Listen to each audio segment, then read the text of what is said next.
Hello guys, welcome to my channel. और कहते हैं ना कि सीधे लोगों के सभी पीछे पड़े रहते हैं।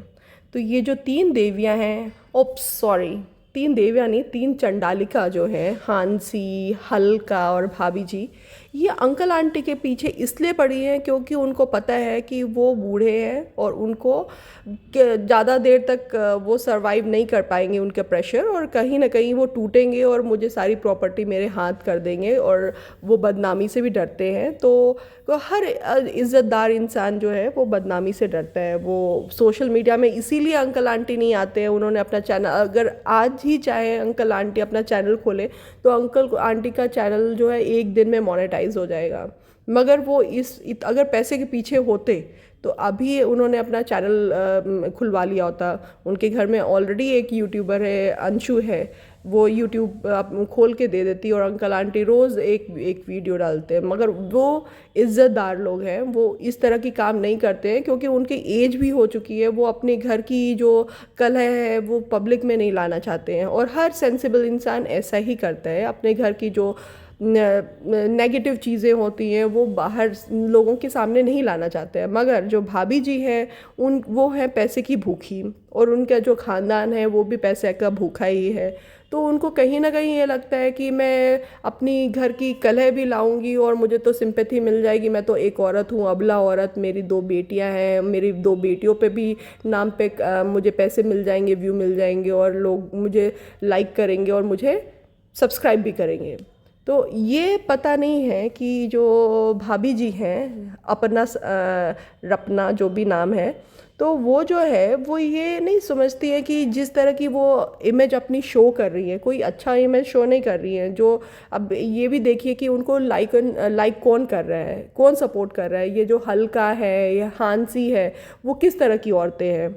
एक नंबर की लड़ाकी औरतें हैं। इनके अपने मुंह पे कोई कंट्रोल नहीं है, गाली गलौज वाली औरतें हैं। तो ऐसी ही औरतें जो भाभी जी को सपोर्ट कर रही हैं। तो भाभी जी के जो दो बेटियां हैं, ये आगे जाके भाभी जी अपने बेटियों का क्या फ्यूचर कर रही हैं, इसी तरह की फ्यूचर कर रही है। कहीं ना कहीं ये सोशल मीडिया में कोई चीज़ छुपती नहीं है, और लोग ऐसा नहीं है कि एक दो दिन के बाद भूल जाते हैं। जब कोई बात आएगी तो याद रहेगा ही, अरे 10 साल पहले ऐसे हुआ था, 10 साल पहले पिछले जो उसकी मम्मी थी वो बैठ के सोशल मीडिया में अपना इस तरह की वीडियोस डालती थी।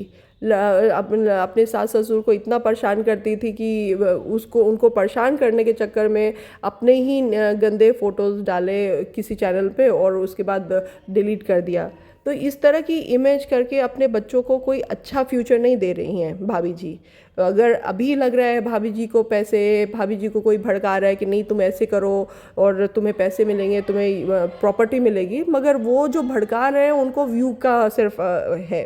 और कुछ हांसी हैं, हांसी तो अपनी पर्सनल ग्रजेस निकाल रही हैं कि कहीं ना कहीं जो मामा जी हैं वो परेशान हो, और परेशान हो तो उनको अब एक मिल गई हुई है कि भाभी जी ही एक सोर्स है जिससे हम कर सकते हैं, अपना बदला ले सकते हैं।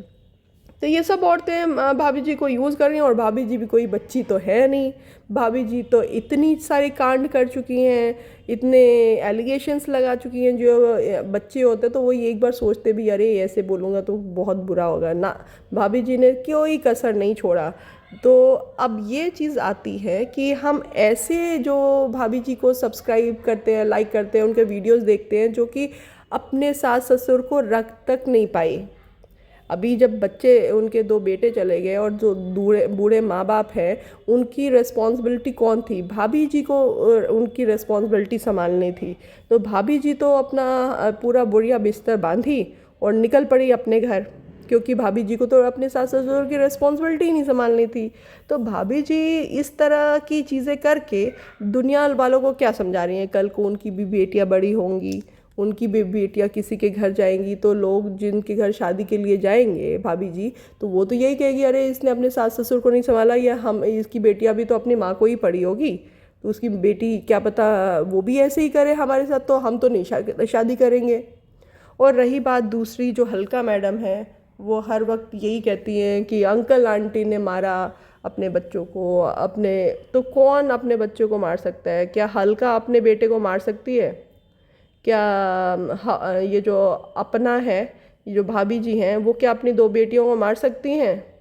या हांसी है वो अपनी बेटियों को मार सकती है? कोई नहीं मार सकता है। तो आप जब आप नहीं मार सकते तो आप एक्सपेक्ट कैसे कर सकते हो कि अंकल आंटी ने अपने दो बेटों को मार दिया है या छोटे वाले को मार दिया हुआ है?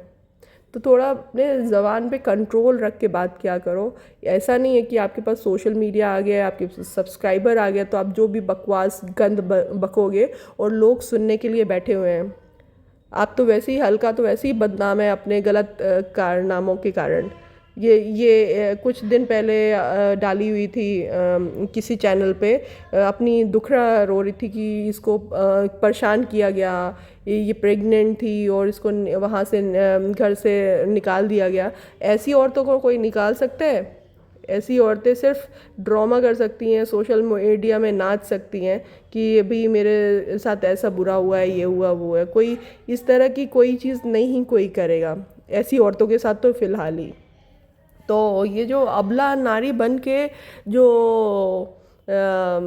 अपनी दुखड़ा रोती हैं और सिंपैथी लेती हैं, तो कहीं ना कहीं वो दूसरों को उल्लू बना रही होती हैं। और सिंपैथी जो सब्सक्राइबर भी हैं, जो व्यू देखते हैं, वो कहीं ना कहीं भावुक होके लोग क्योंकि बहुत प्रकार के लोग होते हैं। कुछ लोग होते हैं जो कि समझ इंटेलिजेंट होते हैं, वो समझ जाते हैं कि भाई ये तो नौटंकी कर रही है। कुछ लोग सीधे साधे होते हैं, उनको नहीं, अरे बेचारी रो रही है, देखो उसको निकाल दिया गया।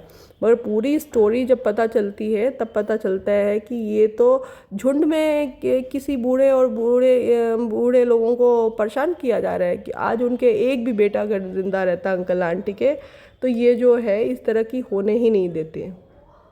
तो इस तरह की चीज़ें इसलिए हो रहा है क्योंकि आज अंकल आंटी अकेले हैं और जो भी सपोर्ट करने के लिए आ रहे हैं उनको कहीं ना कहीं चुप करा दिया जा रहा है एफआईआर करके या उनको धमकियां दिलवा के। जैसे पड़ोसी ने भी बताया कि उनको फ़ोन आया और बोला कि उठवा लेंगे, तो ये धमकी ही हुई। किस लिए उठवा देंगे? इससे पहले तो नहीं कभी पड़ोसी को धमकी आती थी, एकाएक धमकी आई। और ये किसी पुलिस वाले ने नहीं धमकी दी हुई है, ये हांसी होगी, हल्का होगी, इनकी झुंड है औरतों की।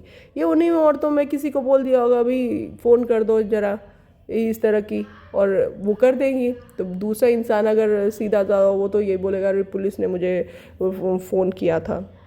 और दूसरी बात, एक हल्का जो थी उसने एक मुद्दा उठाया कि अंकल आंटी को हमने फ़ोन किया और सपोर्ट मांगा, तो अंकल आंटी ने बोला ये फ़ोन पे बात नहीं होती है, जो ऑडियो में सुनाई दिया। बिल्कुल सही बोला भाई। आजकल तो फ़ोन पे बहुत सारे फेक कॉल भी आते हैं, उल्टे सीधे भी कॉल आते हैं। कैसे मान लेंगे कि आप हल्का ही बोल रही हैं, आप न्याय ही दिलवाना चाहती है? आप क्या पता वो जो जिसने आप कह रही हैं जैसे कि उनके बेटे का मर्डर हुआ है, तो मर्डर वाले ही तरफ के फ़ोन आए और वो जाने कि कितना सबूत है क्या नहीं है, और वो क्या पता सबूत भी ले ले। तो इसलिए कोई भी समझदार इंसान फ़ोन पे तो बात नहीं करेगा। जब आपको इतना ही इंटरेस्ट है अंकल आंटी के बेटे को न्याय दिलाने की, तो जाइए ज़रा उनके घर जाके उनसे बात करिए। फ़ोन पे कौन बात करता है? कोई नहीं करता है। आपको तो ये सब चीज़ें मुंह चलाना है। आप ये बोलेंगे कि मैं ग्राउंड लेवल पे काम कर रही हूँ। क्या ग्राउंड लेवल पे कर रही हैं? आप सिर्फ वीडियो खेल रही हैं, व्यू कमा रही हैं और कुछ ग्राउंड लेवल पे काम नहीं कर रही हैं। अभी हमें अपडेट बताइए कि आपने अभी तक कितना अपडेट कर दिया है। आप कितने जगह जांच के राजवीर के मर्डर के लिए या जो एक्सीडेंट के लिए आपने कितना एक्शन लिया? सिर्फ मुँह चलाया है। तो सही बात है, जाइए आप अंकल आंटी के घर में। वो तो नहीं जा सकते हैं किसी के यहाँ, वो तो मूवमेंट नहीं करेंगे क्योंकि वो तो ओल्ड हैं, वो 100 बीमारी भी है उनके पास। तो आप जाइए, आप तो यंग हैं, एनर्जेटिक हैं, आपने इतना व्यू भी कमा लिया उनके नाम पे, तो आपका तो बनता है कि भाई व्यू कमाया वो उनके घर जाइए, बात करिए कि क्या हुआ अंकल जी, ये वो तो बताएंगे। और उनको लगेगा कि तुम जेन्युइन हो तो वो तुम्हें बताएंगे। उन्हें लगेगा कि तुम ऐसी पाखंडी औरत हो जो कि गालियाँ गलौज ही करती रहती है, तो उसको नहीं बताएंगे। बात तो ये है। तो रही बात कि इंसाफ की, जो इंसाफ दिलाने के लिए हल्का बैठी हुई है, देखिए 2 महीने के बाद देखो हल्का भी चुप हो जाएगी, सारे लोग शांत हो जाएंगे। ये सब व्यू कमाने की एक तरीका है। जो हांसी है, वो हांसी जो औरत के रूप में आदमी है, वो उसने भी कुछ करना नहीं है, उसका भी वही है। ये जो भाभी जी के साथ जो दो औरतें हैं वो भाभी जी का सत्यानाश करने के लिए आई हैं। कहते हैं ना कि किसी इंसान के साथ बुरा होता है तो वो वहीं पे रुक जाता है, वो संभल जाता है, अपनी जो डायरेक्शन है वो कहीं ना कहीं अध्यात्म की तरफ डाइवर्ट कर लेता है या अपने आप को सुधारने की कोशिश करता है। तो यहाँ पे भाभी जी ने अपने आप को सुधारा नहीं है और अत्याचार और परेशान कर रही हैं। ठीक है, आपको अलग रहना है तो आप शांति से रहिए, किसी पे एलिगेशन मत लगा के करिए कि मुझे इन्होंने ये परेशान किया। तो कहीं ना कहीं भाभी जी अभी सुधरी नहीं है, इसीलिए दो चंडालिका को भाभी जी के पास भेज दिया गया। अब ये जो चंडालिका जो है हांसी और हल्का, वो कहीं ना कहीं भाभी जी का जो सत्यानाश करने के लिए आई हैं। और जब सत्यानाश हो जाएगा भाभी जी का, पूरी तरह से बर्बाद हो जाएंगी, तब वो जाएंगी और भाभी जी सिर्फ रो पिट के अपने यहाँ एक जगह बैठ जाएंगी। तो अगर भाभी जी के पास थोड़ा भी दिमाग है तो इनका साथ छोड़िए, सच्चाई पे रहिए, अच्छे से अपना व्लॉग बनाइए, खुशी वाली व्लॉग बनाइए। जैसे आपको पहले लोग सपोर्ट करते थे, आपने खुद से अपने हेटर्स लाए हैं।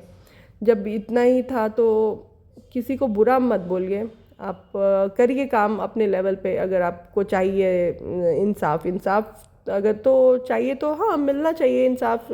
जो भी हुआ है ये तो हुआ गलत है, मगर इंसाफ का भी एक तरीका होता है। आप किसी पे अपने ही घर के लोगों पे ब्लेम गेम करके आप इंसाफ ले रहे हो, आप घर के लोगों को ही परेशान करके इंसाफ ले रहे हो, तो ये लगता है इंटेंशन है कि आप किसी को परेशान करने के लिए ये इंसाफ की मांग की हुई है। अगर जिसको इंसाफ चाहिए होता है वो शांति से अपना इंसाफ लेता है। ठीक है, तो गाइज़ इतना ही है इस वीडियो में। और अगर आपको मेरा वीडियो पसंद आया हो तो प्लीज़ लाइक एंड सब्सक्राइब करिए, और आगे देखने के लिए नोटिफिकेशन बेल प्लीज़ बजाइए। जब भी मैं अपना न्यू वीडियो डालूँगी तो आपको नोटिफिकेशन मिल जाएगा। Thank you so much.